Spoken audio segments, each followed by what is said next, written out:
बड़ी खबर हम आपको दें, इस्लामाबाद हाई कोर्ट ने चेयरमैन तहरीक इंसाफ इमरान खान और उनकी अहलिया बुशरा बीबी की 190 मिलियन पाउंड केस में ज़मानत मंजूर कर ली है। ये आप देख सकते हैं हाई कोर्ट में इस वक्त यहाँ पर जो सहाफ़ी हज़रात हैं वो यहाँ पर इकट्ठे हैं, जमा हैं और ख़बरें यहाँ से पल पल की रिपोर्ट की जा रही हैं। हाई कोर्ट की ये बैरूनी दीवार से हम आपको बराह रास्त ये मनाज़िर दिखा रहे हैं। इस्लामाबाद हाई कोर्ट ने बानी पीटीआई इमरान खान और उनकी अहलिया बुशरा बीबी, जिन्हें कैद की सज़ा हुई थी, 190 million pound case. 190 million pound case वो केस है जिसको अलकादर ट्रस्ट केस भी कहा जाता है और इस केस में मलिक रियाज की कुछ रकूम थी जो बैरून मुल्क से पाकिस्तान ट्रांसफ़र हुई थी और इमरान खान पर और उनकी हुकूमत पर यह इल्ज़ाम लगा कि उन्होंने वो रकम सरकारी खाते में जमा की और बदले में अलकादर ट्रस्ट यूनिवर्सिटी जो है उसके लिए कुछ ज़मीनें ली ट्रस्ट के नाम पर और उनका इस्तेमाल ज़ाती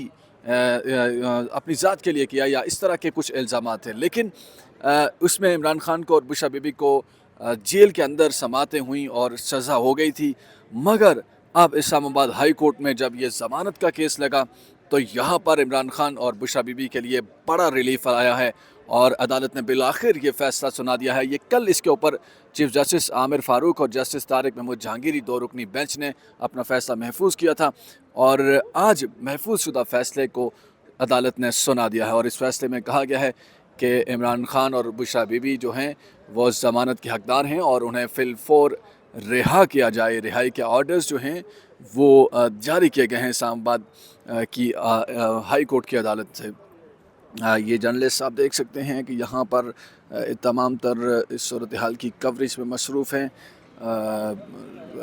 इस वक्त क्या मंज़र हैं कुछ हम अगर जानने की कोशिश करें जर्नलिस्ट साथियों से भी तो हम आपसे कुछ इनके व्यूज़ ज़रूर सुनवाएंगे। फयाज़ भाई, क्या कहेंगे आज के इस फ़ैसले का क्या इम्पेक्ट पड़ेगा? क्या इमरान खान की रिहाई के कोई आसार आपको नज़र आ रहे हैं? देखिए अभी रिहाई तो नहीं होगी क्योंकि उसकी वजह ये है कि दो मुकदमात में उनको सज़ा हुई है। एक साइफ़र केस है, अभी उसमें उनकी सज़ा मुअत्तल नहीं हुई है, ऑल्दो कि केस भी कंक्लूजन के करीब है। और इद्दत में निकाह केस उसमें भी उनको सज़ा हुई है और वहाँ पर भी उनकी सज़ा मुअत्तल नहीं हुई है। बल्कि उसमें अगर ये मैं कहूँ कि ख़ावर मानिका के वकील रिज़वान अब्बासी साहब जो हैं वो आर्गूमेंट्स उनके जारी हैं, लेकिन उसमें जो है ताख़ीर हो रही है, मुसलसल ताख़ीर की जा रही है, तो वो भी अभी तक कंक्लूजन की स्टेज पर नहीं पहुंचा। तो अभी तक तो उनकी जो है बाहर आने का कोई इम्कान नहीं है। लेकिन अगर इन दो मुकदमात में भी कल को क्योंकि मेन अपीलें चल रही हैं, मेन अपीलें अब डिसाइड हो जाती हैं, तो अगर उनके हक़ में आता है तो फिर उनकी रिहाई का एक इम्कान पैदा हो जाएगा। लेकिन साथ ही साथ आप मत भूलिए कि 190 मिलियन पाउंड करप्शन केस जो है वो बड़ा जो है वो हतमी मरहले की जानिब गामज़न है। उसकी वजह क्या है कि उसमें 59 विटनेसेस हैं। 59 विटनेसेस में 39 के जो प्रोसिक्यूशन ने बताया है कि 39 के हमने जो है वो स्टेटमेंट रिकॉर्ड कर ली है। उसमें से काफ़ी जो है लोगों के ऊपर क्रॉस एग्जामिन भी हो चुका है। थर्ड उन्होंने कहा कि हमने 10 जो है विटनेस वो तर्क कर दिए हैं, विड्रॉ कर लिए हैं और पीछे रह गए 6 से 7 8 विटनेस बनते हैं और हो सकता है उसमें से भी 1-2 विटनेस जो हैं वो विड्रॉ हो जाए। तो अगर ये जो फैसला आने में या दोनों मुकदमात कंक्लूड होने में को महीना डेढ़ लग जाता है तो डेफिनेटली उसमें भी फैसला आ सकता है और उसमें ज़ाहिर है क्या फ़ैसला आएगा ये तो अभी कहना बड़ा कबल वक्त होगा।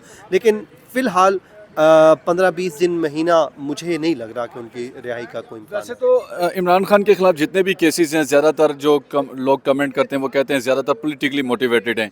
190 मिलियन पाउंड केस में आपको कोई जान नज़र आती है? ट्रायल के दौरान आप इस केस को कैसा देख रहे हैं? क्या प्रोसिक्यूशन जो है अब तक कोई जानदार चीज़ें सामने ला सकी है या उसी तरह ही नज़र आ रहा है पॉलिटिकल मोटिवेटेड?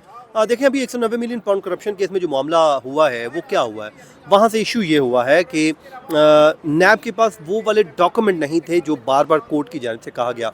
तो ये नैब के एंड पे बहुत वीक पॉइंट है जो कि नहीं होना चाहिए था। एक एनसीए के साथ जो खुफिया जो है वो डील हुई थी या डीड उसको कह लीजिए कि वो क्या थी वो उनके पास नहीं है। इसके अलावा और जो डॉक्यूमेंट हैं जो इस केस में जान डाल सकते थे, डायरेक्टली इमरान खान साहब का लिंक डाल सकते थे, वो इस केस में मिसिंग है। देखें ये जो है हमारे जितने भी मुकदमात हैं वो फौजदारी कानून के तहत चल रहे हैं। तो फौजदारी कानून क्या है, उसमें आपने चेन ऑफ एविडेंस जो है वो जोड़नी होती है। यूँ आप देखें ये एविडेंस जुड़ेगा, अगर यहाँ पे आके ये एक जगह भी जुड़ा आ रहा है, यहाँ पे आके यहाँ पे थोड़ी सी मिसिंग चीज़ आ गई तो एक गैप आ गया। जब गैप आता है तो डेफिनेटली वो केस को वीक कर जाता है। आपको याद होगा हज करप्शन केस था जिसमें हामिद सईद काज़मी साहब को सज़ाएं हुई थी, शकील राव को सज़ाएं हुई थी। जब मोहसिन अख्तर कैनी साहब के पास उनकी अपीलें आई तो उन्होंने क्या लिखा था, उन्होंने कहा कि प्रोसिक्यूशन जो है अपना एविडेंस का जो चेन है वो बनाने में नाकाम रही है।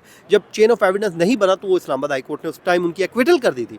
तो बज़ाहिर इस केस में भी एक हद तक तो ये आता है, लेकिन दूसरी जानिब जो चीफ जस्टिस काजी फाइज ईसा साहब की एक ऑब्जर्वेशन है जिस पे बड़ा इन्हसार किया जा रहा है, बार बार इन्हसार किया जा रहा है प्रोसिक्यूशन की जानिब से, और वो ये है कि जो पैसे हैं वो गवर्नमेंट ऑफ पाकिस्तान के अकाउंट में आने चाहिए थे और वो नहीं आए। वो डायरेक्टली जो है वो सुप्रीम कोर्ट के अकाउंट में आ गए। उनको जो है वो आपस में जो डील जो हुई थी उसको उसमें ही डिसाइड कर दिया गया, एडजस्ट कर दिया गया।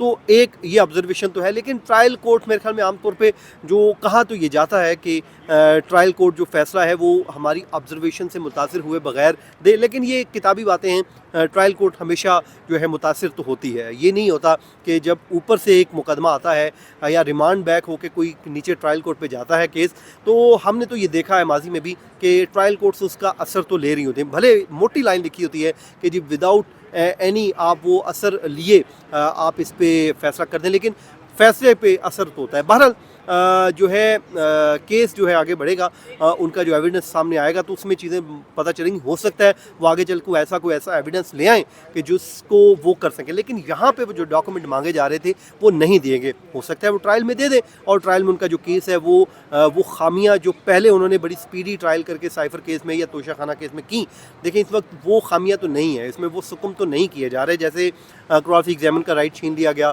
या उनके वकला को वहाँ से निकाल के सरकारी वकला वहाँ पे अपॉइंट कर दिए गए। अब इस दफ़ा ऐसा कुछ नहीं है, वो सुकम जो वहाँ पर पाए गए थे वो इस दफ़ा वो हमें दिखाई नहीं दे रहे। लेकिन अब जो है आज आपको पता है वहाँ पर समाअत भी थी, लेकिन सिक्योरिटी खदशात की वजह से समाअत नहीं हुई। तो सूरत हाल जो कि तू ही